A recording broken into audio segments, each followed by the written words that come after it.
하나님께서 오늘 우리에게 주시는 말씀은 사사기 11장입니다. 11장 29절부터 40절까지 같이 읽겠습니다. 이에 여호와의 영이 입다에게 임하시니 입다가 길르앗과 므낫세를 지나서 길르앗의 미스베에 이르고 길르앗의 미스바에서부터 암몬 자손에게로 나아갈 때에 그가 여호와께 서원하여 이르되 주께서 과연 암몬 자손을 내 손에 넘겨주시면 내가 암몬 자손에게 평안히 돌아올 때에 누구든지 내 집 문에서 나와서 나를 영접하는 그는 여호와께 돌릴 것이니 내가 그를 번제물로 드리겠나이다 하니라. 이에 입다가 암몬 자손에게 이르러 그들과 싸우더니 여호와께서 그들을 그의 손에 넘겨주시매 아로엘에서부터 민닛에 이르기까지 20성읍을 치고 또 아벨 그라밈까지 매우 크게 무찌르니 이에 암몬 자손이 이스라엘 자손 앞에 항복하였더라. 입다가 미스바에 있는 자기 집에 이를 때에 보라 그의 딸이 소고를 잡고 춤추며 나와서 영접하니 이는 그의 무냠 동료라. 입다가 이를 보고 자기 옷을 찢으며 이르되 어찌할꼬 내 딸이여 너는 나를 참담하게 하는 자요 너는 나를 괴롭게 하는 자 중에 하나로다. 내가 여호와를 향하여 입을 열었으니 능히 돌이키지 못하리로다 하니 딸이 그에게 이르되 나의 아버지여 아버지께서 여호와를 향하여 입을 여셨으니 아버지의 입에서 낸 말씀대로 내게 행하소서. 이는 여호와께서 아버지를 위하여 아버지의 대적 암몬 자손에게 원수를 갚으셨음이니이다 하니라. 또 그의 아버지에게 이르되 이 일만 내게 허락하사 나를 2달만 버려두소서. 내가 내 여자 친구들과 산에 가서 나의 처녀로 죽음을 인하여 애곡하겠나이다 하니 그가 이르되 가라 하고 2달을 기한하고 그를 보내니 그가 그 여자 친구들과 가서 산 위에서 처녀로 죽음을 인하여 애곡하고 2달 만에 그의 아버지에게로 돌아오는지라. 그는 자기가 서원한 대로 딸에게 행하니 딸이 남자를 알지 못하였더라. 이것이 이스라엘의 관습이 되어 이스라엘의 딸들이 해마다 가서 길르앗 사람 입다의 딸을 위하여 나흘씩 애곡하더라. 하나님 말씀 앞에 섰습니다. 겸손히 하나님의 음성을 듣게 하여 주옵소서. 예수 이름으로 기도하옵나이다. 아멘. 하나님께서 천지를 말씀으로 창조했죠. 그리고 당신께서 만든 그 피조 세계를 여전히 말씀으로 경륜하고 섭리하고 다스립니다. 삼위 하나님이 완벽하게 일치하는 것, 그것은 서로에 대한 온전한 완벽한 알물 통해서였습니다. 그게 지난 시간의 주요 메시지였죠. 그 알물 겉으로 드러내게 표현하는 것, 그게 말입니다. 하나님은 사실 말로 따로 표현하지 않아도 그 자체가 완벽하기 때문에 그냥 그 자체로 온전한 일치를 이룰 수가 있는 분이세요. 그럼에도 불구하고 말이라는 이 도구, 이것을 쓰신 것은 하나님이 당신의 형상대로 만든 인간, 또 피조세계와의 소통 때문입니다. 그래서 인간은 하나님과 소통하기 위해서 말을 사용합니다. 그리고 인간끼리 소통하고 또 피조물과 소통하기 위해서 언어, 곧 말을 사용합니다. 그래서 말은 생각이나 뜻, 의지를 겉으로 드러낸 구체적 표현이에요. 문자는 그 표현을 기호로 만들어서 서로 약속하고 이건 이거다라고 서로 사회적으로 그렇게 규약을 맺은 것, 이걸 문자라고 하죠. 그래서 이 소통의 도구인 말, 너무너무 중요합니다. 하나님이 말씀으로 창조하고 경륜하는 것, 그것만 봐도 중요합니다. 그래서 인간이 받은 가장 큰 특권, 하나님의 형상대로 지음받았다는 그 가장 큰 특권이 말이에요. 다른 피조물을 생각해 보십시오. 인간만큼 다양한 언어, 다양한 단어, 다양한 표현들을 할 수 있습니까? 인간이 하나님의 형상대로 지음받았다는 구체적 증거가 이 바로 언어, 말입니다. 이것은 인간이 하나님의 대리자, 전권대사라는 의미이기도 합니다. 그래서 하나님은 절대로 말을 함부로 하지 않습니다. 꼭 필요한 말씀만 하고 그 말씀은 그대로 사건, 사실이 됩니다. 역사가 되는 거죠. 빛이 있으라 그렇게 말씀하셔서 그 빛이 있는 거예요. 그 빛은 언제까지 있을까요? 빛은 없어라, 사라져라 할 때까지 있는 겁니다. 영원한 현재형, 영원한 능력이 곧 말씀이라는 것을 방증하는 거죠. 그래서 인간 역시 하나님의 피조물로 지음받았기 때문에 꼭 필요한 말만 하는 게 맞습니다. 그런데 어디 그렇게 됩니까? 안 되죠. 이유가 뭘까요? 죄 때문에 그래요. 죄가 우리 안에 들어와서 말의 왜곡을 가져왔기 때문입니다. 그래서 필요한 말만 하지 않고 불필요한 말을 하고 사람을 서로 격려하고 필요한 소통의 도구가 아니라 어떻게 보면 그 사람을 비난하거나 깔아내리거나 혹은 낮게 평가하는 그런 도구로 말을 사용하곤 했죠. 그래서 이 오염된 말, 곧 죄에 의해서 타락된 말이 많은 문제를 양산합니다. 주변을 보세요. 얼마나 말이 많습니까? 요즘 특히 말이 많은 철이죠? 시즌이 그렇죠? 이게 다 결국 타락한 인간의 삶에 구체적으로 드러나는 모습일 뿐이에요.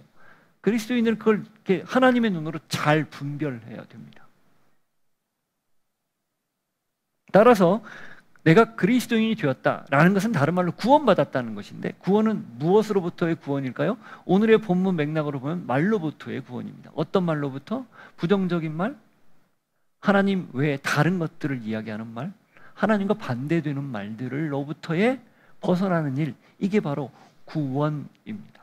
그러니 우리가 그리스도인이 되었다는 것은 말을 제대로 해야 된다는 거죠.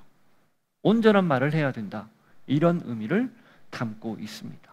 원래의 목적을 되찾았으니 거기에 맞게 살아야 된다. 이게 성경에서 말하는 언어에 관한, 말에 관한 구체적인 내용들입니다. 그래서 오늘 말씀을 통해서 우리는 이 말을 가려하고 신중하게 하며 꼭 필요한 말들 위주로 하는 그런 좋은 말 습관을 다시 한번 다짐해야 할 겁니다. 그러기를 바랍니다. 자, 사사시대를 저희가 지금 보고 있는데, 사사시대를 잘 보면 온니엘, 첫 사사죠. 그 다음 에훗, 그 다음에 삼갈, 드보라, 네 번째 사사까지예요. 이 네 번째 사사까지를 보면 그나마 사사직 역할에 대한 그 의미가 반듯하게 전달되는 사사라는 걸 알 수 있어요. 그런데 다섯 번째 사사인 기드온에게서 약간의 문제가 생깁니다. 기드온도 처음은 좋았어요. 근데 어떻게 됩니까? 후반부로 갈수록 이상한 행동을 했죠. 그가 가지고 있었던 가장 큰 문제가 뭐였죠? 그 미디안으로부터 탈취한 탈취물을 가지고 뭘 만든 거예요? 달 모양의 장식, 그걸 취해서 에봇을 만들었죠. 그리고 그것을 이스라엘 백성들이 음란하게 섬기는 계기를 만들었습니다. 그 결과로 나온 괴물이 누구라고요? 내 아버지는 왕이다 라고 얘기했던 기드온의 아들 아비멜렉입니다. 그게 괴물이에요. 그게 무슨 뜻인가? 사사직에 조금의 균열이 왔다, 이런 의미예요. 분명히 하나님이 세워서 잘 출발했는데 뒤로 갈수록 살짝 자기 욕심이 가미되더니 약간 이상한 모양으로 기드온은 마무리했고, 그 결과물이 아비멜렉이었다는 거예요. 그리고 그 뒤에 돌라 야일까지 나왔었죠. 잠깐 언급했어요. 삼갈과 더불어. 그리고 나서 입다가 등장합니다. 근데 이 입다 편에 오면 지난 시간까지 내용을 보더라도 입다가 비교적 건강하게 사사직을 수행하는 것처럼 보였어요. 그런데 오늘 본문을 보면 상당히 사사직에 대한 왜곡이 있었다는 것을 추정할 수 있습니다. 입다는 하나님에 의해서 사사로 부름받은 사람이 아니에요. 어떻게 해서 그가 사사로 부름받았죠? 길르앗 장로들의 필요에 의해서 옹립된 사람이에요. 하나님이 그걸 인정해 줬을 뿐입니다. 그러니까 지금까지 사사는 하나님의 전적인 부름에 의해서 세워졌는데 입다에서부터 약간 이상하게 세워지는 거예요. 물론 뒤에 가면 삼손도 하나님의 부름에 의해 세워져요. 그렇지만 삼손은 다른 방식으로 전혀 다른 삶을 살았죠. 이게 무엇을 뜻할까요? 사사기 중후기로 넘어가면서 상당한 사사에 대한 왜곡이, 변질이 왔다라는 걸 알 수 있습니다. 왕정도 마찬가지였죠. 사울이 잘못해서 실패했지만 그 다음 세워진 다윗과 솔로몬은 비교적 괜찮았지만 솔로몬 중간 이후부터 어떻게 됐어요? 변질돼서 솔로몬 이후에는 사실 그다지 눈에 띌 만한 왕이 많이 보이질 않습니다.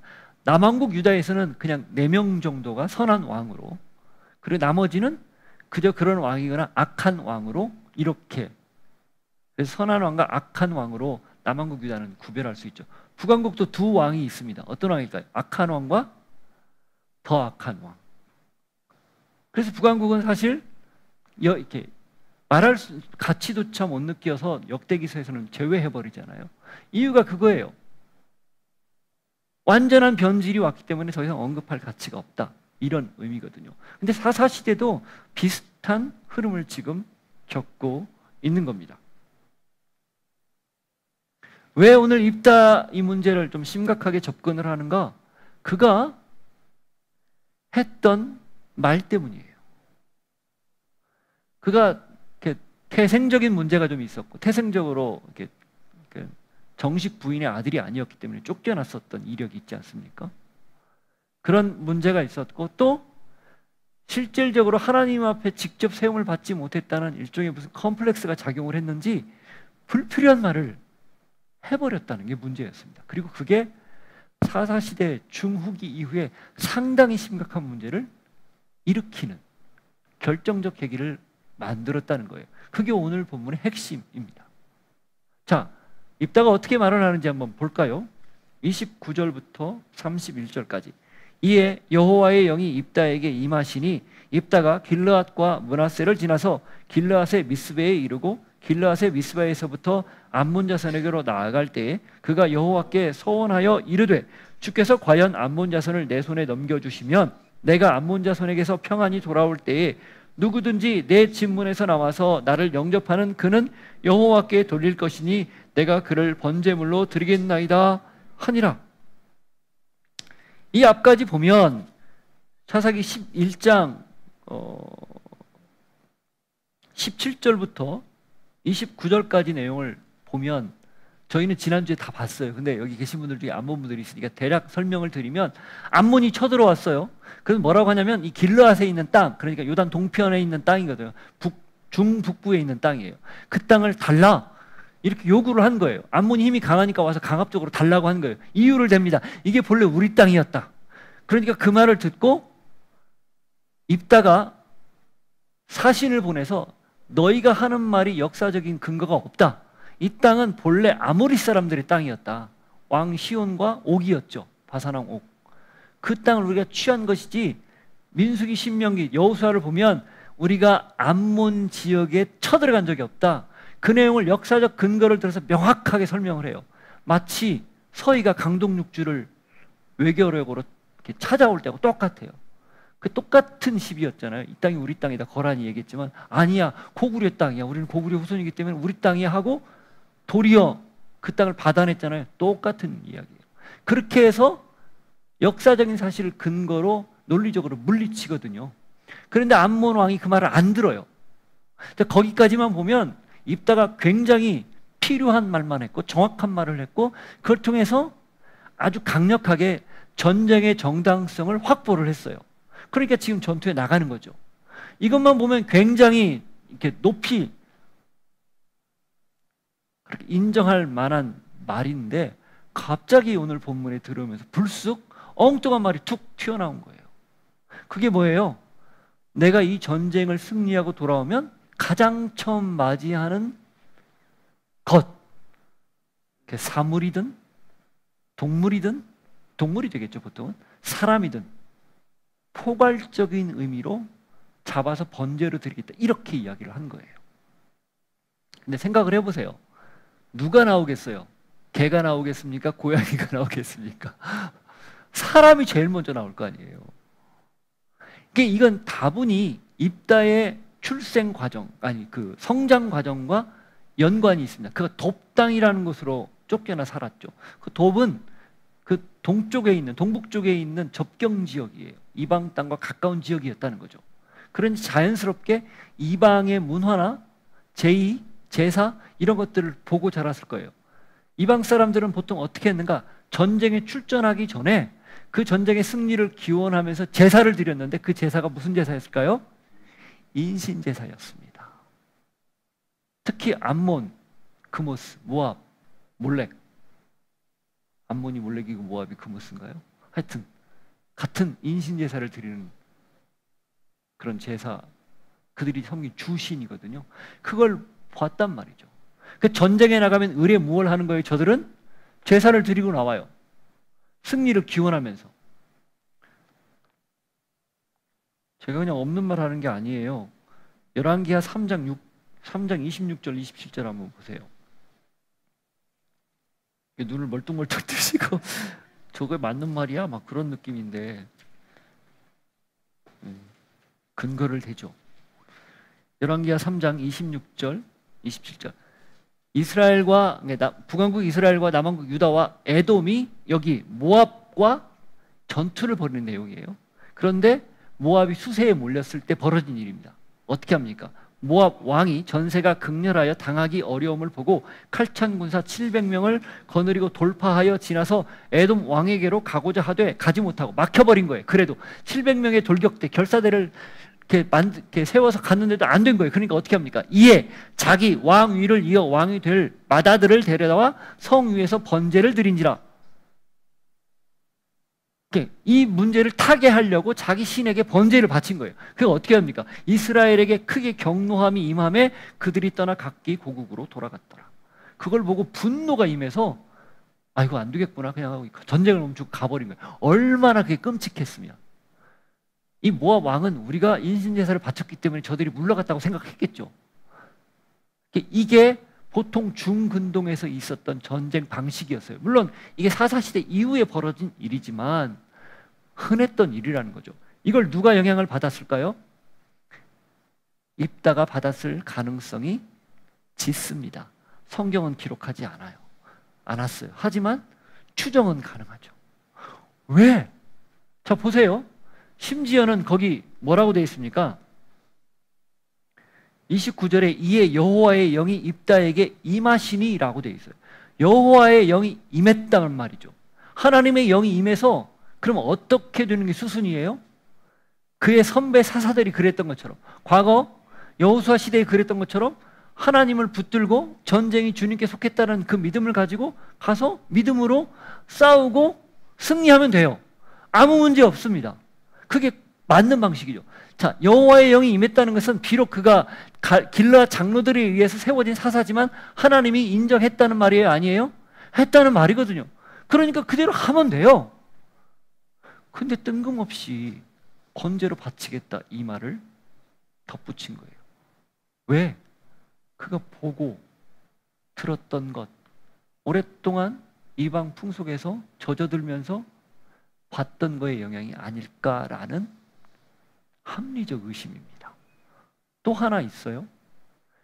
이방인 제사에서 그렇게 인신 제사를 드리는 이유가 뭘까요?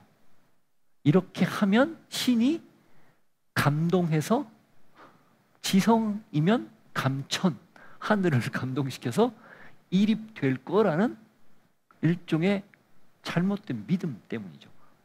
거래입니다. 신과 거래하는 거예요. 이렇게 하면 이렇게 해주겠지 라는 보상심리가 여기에 담겨 있는 겁니다. 지금 입다의 말실수는 단순한 말실수가 아니에요. 그가 가지고 있었던 잘못된 하나님에 대한 왜곡된 생각과 그리고 하나님께 이렇게 하면 이렇게 주시겠지라는 잘못된 신앙관 때문에 나온 이야기라는 거예요. 그리고 그걸 아무 생각 없이 툭 하고 내뱉은 겁니다.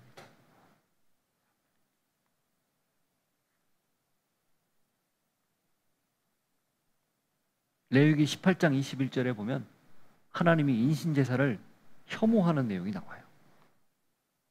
너는 결단코 자녀를 몰렉에게 주어 불로 통과하게 함으로 내 하나님의 이름을 욕되게 하지 말라. 나는 여호와이니라. 왜 그럴까요? 인간의 형상대로 지음받은 존귀한 자를 불러 태우린다. 하나님의 형상을 모독하는 일이고 하나님을 모욕하는 일이라는 거예요.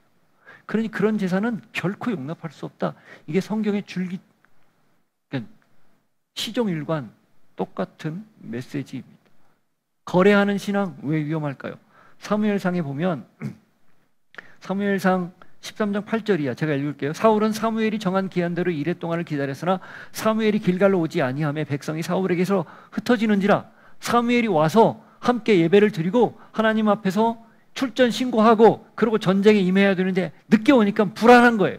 그리고 백성들도 흩어져요. 그리고 어떻게 합니까? 사울이 이르되 번제와 화목제물을 이리로 가져오라 하여 번제를 드렸더니 번제 드리기를 마치자 사무엘이 온지라. 번제를 드리고 났더니 왔어요. 근데 사울이 했던 문제는 뭡니까? 번제는 제사장만 드릴 수 있는데 왕이 임의로 한 게 첫 번째 문제예요. 두 번째는 뭐예요? 번제 없이 하나님 앞에 전쟁하러 나간다. 이건 불가능하다라고 생각한 거라는 거죠. 불가능합니까? 아니에요. 여러분, 성경에 반드시 번제를 드리고 전쟁에 임하라는 말이 없어요. 이게 무슨 뜻일까요? 사울에게는 그런 생각이 있었던 거예요. 똑같이 이렇게 제사를 드려야 하나님이 감동하고 이 전쟁을 승리로 이끌어 주실 거라는. 더 중요한 건 물어보는 거였죠. 다윗은 그래 뒤에 보면 계속 물어봅니다. 전쟁할까요? 해라. 어떻게 할까요? 이렇게 가라. 뭐 뽕나무에서 말 달리는 소리가 들리거든. 공격해라. 이런 구체적인 신호를 하나님 주시잖아요. 이유가 거기에 있어요. 묻는 게 중요하지. 하나님 앞에 이렇게 제사를 하면, 이렇게 섬기면 승리를 보장해 주겠다. 이게 아니라는 거예요. 그걸 사무엘이 정확히 지적을 합니다. 뒤에 가면. 그러니까 이렇게 했을 때 반대급부로 받는다라는 그 보상심리, 이게 왜곡된 신앙의 전형이라는 거예요. 지금 입다가 그런 모습을 보이고 있는 겁니다. 여기서 깨달을 수 있는 것 하나, 여호와의 영이 임해도 사람이 잘 안 변할 수 있더라는 거예요. 변하는 경우가 대부분이에요. 그런데 변하지 않는 경우도 있다, 이런 뜻입니다.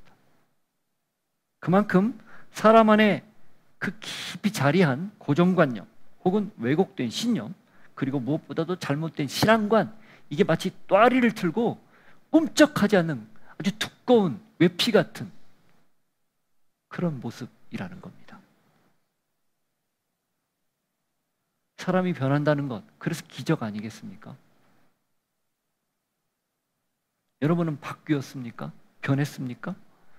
혹은 바뀐 척만 하는 건 아닙니까? 그리고 옛 모습 뒤에 숨어서 겉으로만 바뀐 척,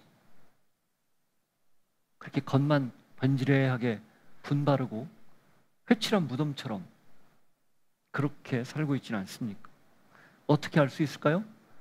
말버릇을 보면 알 수 있어요.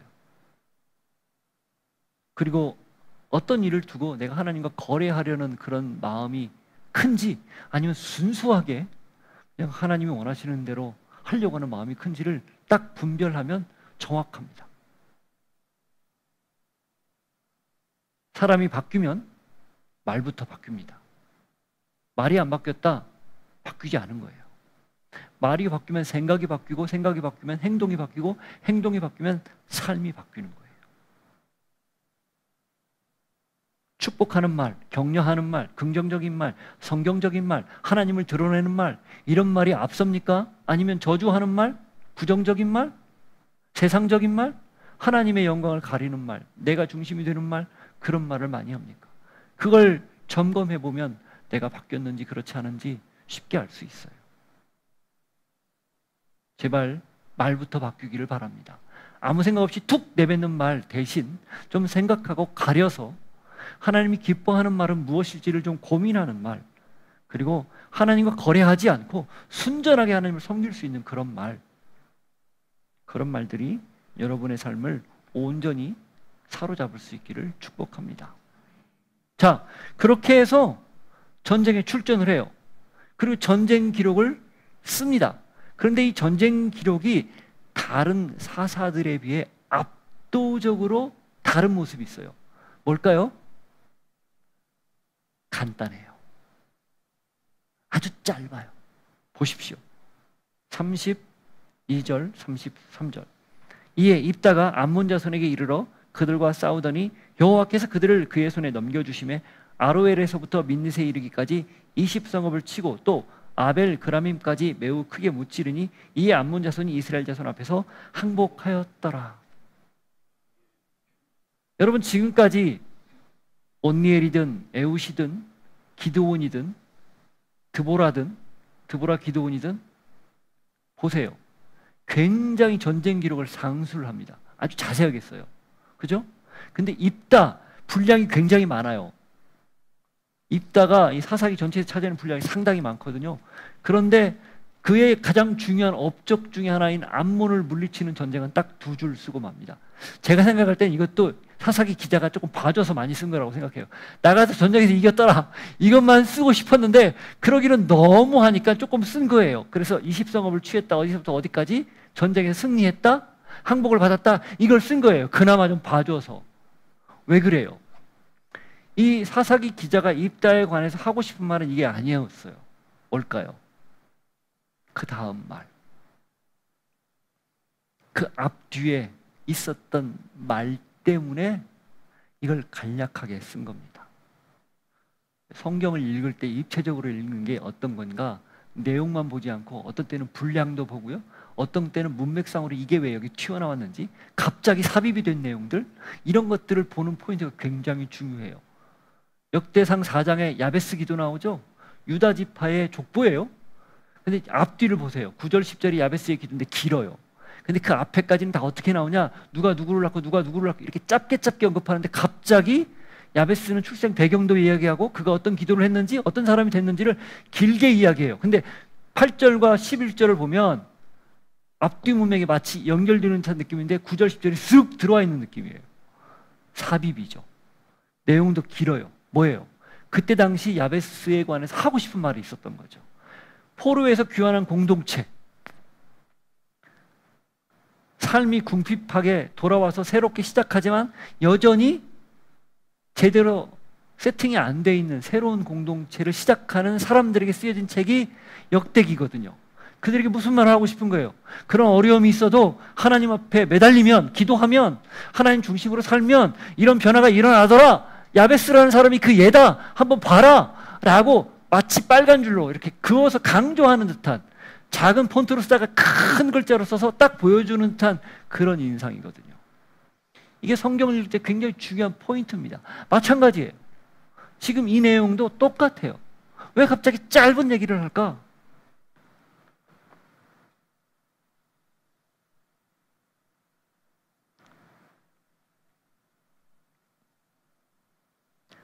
사사기 저자는 전쟁의 세부 묘사보다 입다의 소원과 그 파장이 하나님 앞에서 얼마나 심각한지를 지금 이 짧은 전쟁 묘사로 역설적으로 말하고 있는 거예요. 본문이 우리에게 묻는 거죠. 하나님이 진짜 보시는 싸움, 그게 뭐냐는 거예요. 어디에 있냐는 거예요. 무엇이 더 중요하냐는 거죠. 전쟁이냐 아니면 말 전쟁이냐, 이 말이에요. 언어의 전쟁이냐 아니면 실제로 벌어지는 전쟁이냐. 우리는 실제로 벌어지는 전쟁을 더 크게 봅니다. 당연히. 말은 사소하게 여겨요. 그러나 하나님의 관점은 다릅니다. 그 말이 너의 전쟁터라는 거예요. 그 전쟁터를 승리로 이끌어야 비로소 그리스도인이다, 이걸 지금 말하는 겁니다. 생사가 오가는 전쟁은 실제로 지금 벌어지고 있는 그런 전쟁터뿐 아니라 우리 내면에서 벌어지는 사람의 말에서 비롯되는 경우가 너무 부지기수이기 때문에 그렇습니다. 말을 구별해야 그래서 진짜 그리스도인이에요. 만일에 우리가 말을 바꾸지 않겠다, 나는 내 말 그냥 그대로 살겠다, 이렇게 말하는 것은 진짜 교만입니다. 변화로부터 전혀 상관없는 삶을 사는 모습일 뿐이라는 거죠. 다 바뀌었는데 말이 안 바뀐다? 하나도 바뀌지 않았다는 증거예요.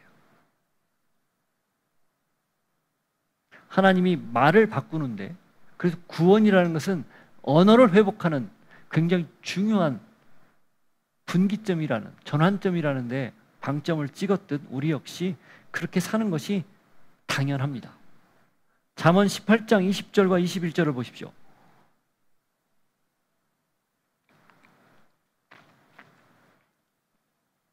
잠언 18장 20절, 21절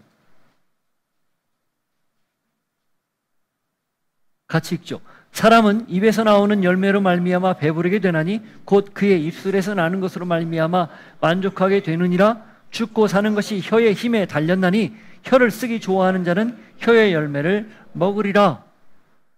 배로 들어가는 것이 사람을 만족하게 하잖아요. 근데 역설적인 얘기를 하는 거예요. 입에서 나오는 것 만족 여부를 판가름한다. 그래서 입술에서 나오는 그 열매를 어떻게 한다고요? 조심해야 된다. 거기에 달려있다. 인생 자체가. 말의 중요성을 언급하는 내용입니다. 그러니 말 얼마나 귀합니까? 부디 오늘 이 말씀을 통해서 역대기 그 사사기 기자의 그 마음처럼 우리 역시 말이 우리의 전쟁터라는 사실을 알고 거기에 더 집중하고 꼭 필요한 언어만, 사랑을 살리고 격려하는 언어만 사용할 수 있는 여러분이 되기를 바라요. 자, 그렇게 해서 전쟁에서 승리했어요. 얼마나 가슴 벅찬 일입니까? 그리고 그 소식 아마 빠른 속도로 이스라엘 온 땅에 전해졌을 거예요. 가장 먼저 그걸 반겼던 사람이 누굴까요? 길르앗 주민들. 그리고 아버지를 전쟁터로 보낸 무남 동료 딸입니다. 얼마나 기뻐요. 그러니까 어떻게 해요? 기쁘게 맞이하는 거죠. 춤을 추며.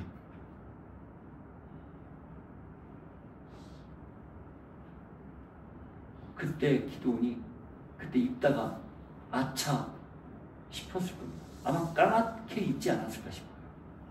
그냥 툭 무의식 중에 내뱉은 말이니까. 그런데 자기 딸이 춤을 추며 나오는 걸 보고 그제야 깨달은 거죠. 자신이 어떤 말을 내뱉었는지. 그것은 그렇지만 뒤늦은 후회일 뿐입니다. 34절, 35절. 입다가 미스바에 있는 자기 집에 이를 때에 보라, 그의 딸이 소고를 잡고 춤추며 나와서 영접하니 이는 그의 무남 동료라. 입다가 이를 보고 자기 옷을 찢으며 이르되 어찌할꼬 내 딸이여, 너는 나를 참담하게 하는 자요 나를 괴롭게 하는 자 중에 하나로다. 내가 여호와를 향하여 입을 열었으니 능히 돌이키지 못하리로다 하니.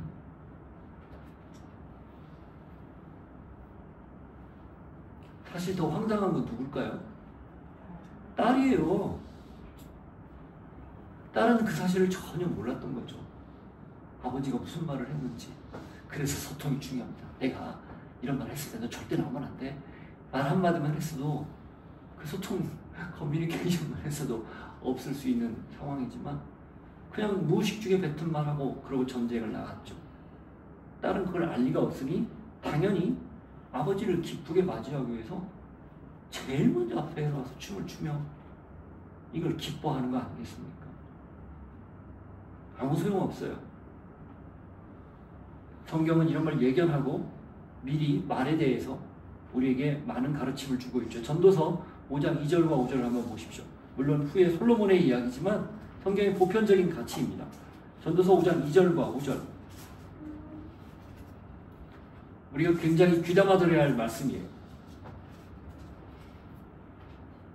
같이 읽죠. 너는 하나님 앞에서 함부로 입을 열지 말며 급한 마음으로 말을 내지 말라. 하나님은 하늘에 계시고 너는 땅에 있으니라. 그런즉 마땅히 말을 적게 할 것이니라. 말로써 말이 많으니 말을 말까 하노라. 5절. 서원하고 갚지 아니하는 것보다 서원하지 아니하는 것이 더 나으니 차라리 서원하지 말아라. 함부로 말하지 말아라. 그거예요. 너의 유익과 너의 이익을 위해서 뭐가 거래하듯 그렇게 툭 내뱉으며 하나님을 시험하지 마라. 소홀히 여기지 마라. 만홀히 여기지 마라. 그런 뜻이에요. 하나님 앞에서의 한 말, 그것은 단지 말이 아니라 약속이며 책임이기 때문이에요. 여러분은 말의 무게를 견딜 준비가 되어 있습니까? 여러분은 그런 말의 무게를 전쟁보다 무서운 말의 무게를 견딜 준비가 되어 있냐 그 말이에요. 입다의 말은 전쟁보다 더 큰 비극을 초래했습니다. 말이 곧 인생의 방향을 결정짓습니다. 꼭 기억하십시오. 말은 바람처럼 사라지지만 하나님 앞에서는 바위처럼 남습니다. 멋진 말이죠? 제가 써놓고도 감동했어요. 어떻게 이런 말을 쓰지? 여러분, 말은 바람처럼 사라져요. 그럼 하나님 앞에서는 바위처럼 묵직하게 남아있습니다. 그 말은 바람처럼 쉽게 말하지 말고 바위처럼 무겁게 말하라, 그 뜻이 또 돼요. 한마디 한마디 신중해야 하라는 거죠. 말의 무게를 아는 사람, 그래서 그가 진짜 성숙한 믿음의 사람입니다. 여러분이 그런 사람이기를 바라요. 네. 자, 그렇게 해서 돌이킬 수 없는 말을 내뱉은 입다. 그가 어쩔 줄 몰라 할 때 그의 딸이, 가장 당황했을 법한 딸이 이렇게 반응을 합니다. 36절 앞부분. 딸이 그에게 이르되 나의 아버지여, 아버지께서 여호와를 향하여 입을 여셨으니 아버지의 입에서 낸 말씀대로 내게 행하소서. 뭐라고요? 당신께서 하신 말씀을 내게 그대로 이행하십시오. 이렇게 말하는 거예요. 입딸은 함부로 내뱉은 말이지만 딸은 그 말조차도 무겁게 받아들여서 자기에게 그렇게 하라고 담담하게 말하는 겁니다. 자, 그러면서 뭐라고 얘기합니까? 이는 여호와께서 아버지를 위하여 아버지의 대적 암몬 자손에게 원수를 갚으셨음이니이다 하니라. 혹 이 말을 당신께서 그 말을 해서 번제를 바친다고 했던 말 때문에 하나님이 암몬으로부터 당신을 승리하겠습니다, 이렇게 오해하면 안 돼요. 그런 뜻 아니에요. 하나님은 그 말이 있건 없건 이미 넘겨주셨기 때문에 승리가 보장된 거였어요. 괜히 입다가 다른 말을 거기다가 사족을 달았기 때문에 생긴 문제예요. 그렇죠? 그러니까 입다에 따른 걸 분명히 알았던 거예요. 그렇지만 그렇게 사족을 달았어도 그 말은 지켜야 합니다, 그런 뜻이죠. 자, 그러면서 이어서 이렇게 말을 합니다. 37절. 또 그의 아버지에게 이르되 이 일만 내게 허락하사 나를 2달만 버려주소서. 내가 내 여자친구들과 산에 가서 나의 처녀로 죽음을 인하여 애곡하겠나이다 하니. 그러니까 처녀로 죽음을 인하여 일찍 죽게 되는 것 때문에 애곡하고 돌아올 수 있게 2달 기한을 주십시오, 이렇게 말합니다. 그리고 어떻게 해요? 그대로 하죠. 38절부터 40절. 그가 이르되 가라 하고 2달을 기한하고 그를 보내니 그가 그 여자친구들과 가서 산 위에서 처녀로 죽음을 인하여 애곡하고 2달 만에 그의 아버지에게로 돌아온지라. 그는 자기가 서원한 대로 딸에게 행하니 딸이 남자를 알지 못하였더라. 이것이 이스라엘의 관습이 되어 이스라엘의 딸들이 해마다 가서 길앗 사람 입다의 딸을 위하여 나흘씩 애곡하더라. 39절은 논란이 좀 있습니다.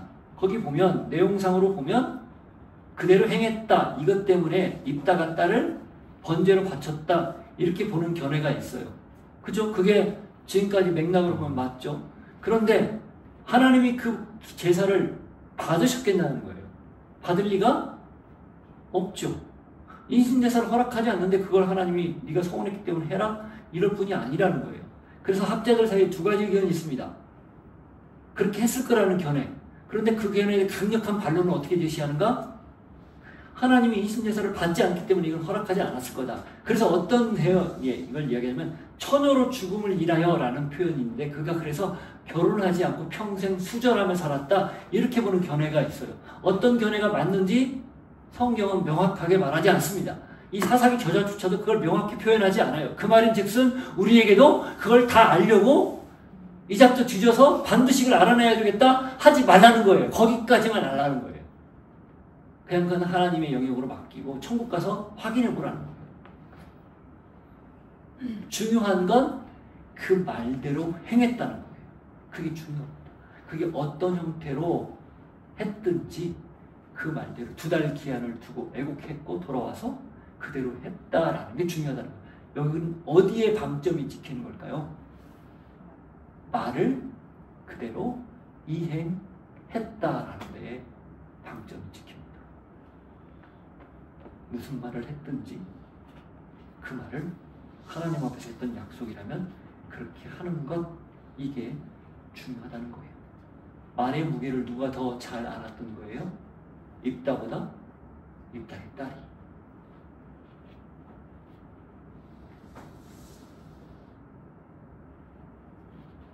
딸의 모습은 바로 지금 우리 그리스도인들의 귀감이 됩니다. 그의 말과 행동, 태도, 우리가 잘 보고 배워야 할 모습 중에 하나예요. 말의 변화, 이것이 삶의 변화를 일으킵니다. 기억하십시오. 말은 신앙의 그릇입니다.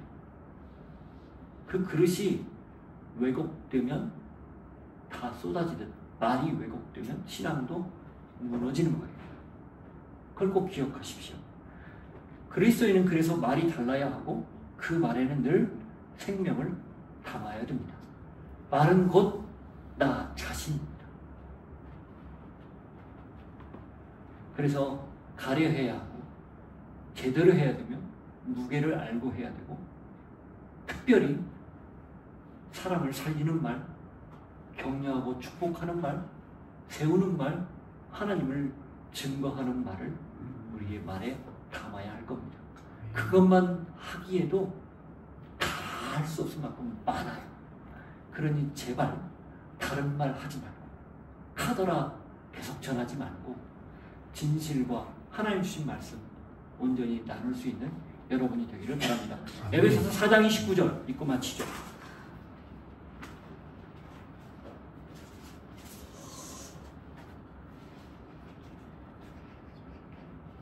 여러분의 다짐으로 이 말씀을 아멘으로 받기를 바랍니다. 무릇 더러운 말은 너희 입 밖에도 내지 말고 오직 덕을 세우는 데 소용도는 대로 선한 말을 하여 듣는 자들에게 은혜를 끼치게 하라. 아멘. 지금은 예수 그리스도의 은혜와 하나님 아버지의 사랑과 성령님의 교통하심이 하나님의 언어로 이 땅을 축복하며 하나님 나라를 선포하며 생명의 말, 사람을 살리는 말, 그렇게 하며 살기를 소망합니다. 결단하는 주의 백성들 머리 위에, 삶의 자리 위에 이제로부터 영원토록 함께 하시기를 간절히 축원하옵나이다. 아멘. 아멘.